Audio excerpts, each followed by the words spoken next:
Hello friends, நான் உங்கள் ராம் பேசுகிறேன்.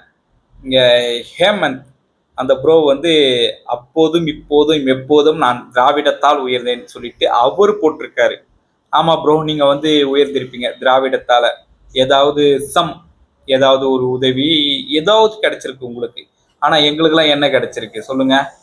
என்ன என்ன ஆட்சி பண்ணாங்க சொல்லுங்களேன். நான் ஏழை பாழைங்களுடைய நிலத்தெல்லாம் அபகரிச்சானுங்க. சும்மா ஒரு எக்ஸாம்பிள் சொல்றேன். இந்த முட்டுக்காடு பஞ்சாயத்து தலைவருடைய கணவர் இருக்கார் தெரியுமா? அவர் வந்து 3 அடி அகலம் இருந்த இடத்த 5 அடி அகலம் பண்ணியிருக்காரு. 300 அடி நீளம் இருந்த இடத்த 500 அடி அகலம் பண்ணி இடத்தெல்லாம் அபகரிச்சிருக்காரு.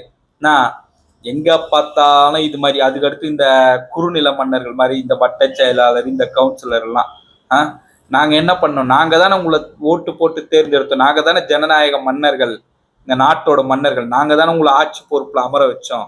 நீங்க எங்களையே இப்படி பண்ணீங்கன்னா நாங்க எப்படி விடுவோம்? அதனாலதான் உங்களை தோக்கடிச்சோம். உங்களை இல்லப்பா, நீங்க எந்த கட்சிக்கு விளம்பரம் பண்ணீங்களோ அந்த கட்சி நாங்க தோக்கடிச்சோம். நாங்க தான் ஜனநாயக மன்னர்கள். நாங்க தான் அரசர்கள் இந்த நாட்டோட. எங்களையே மதிக்கல, எங்களையே பொருட்படுத்தலைன்னா இப்படிதான் நடக்கும்.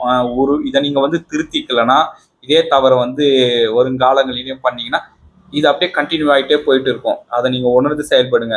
இந்த ஸ்டேட்டஸ் எத்தனை சாமிடா இப்படி அப்படிலாம் போட்டிருந்தாலும் வேலைக்கு ஆகாது ப்ரோ.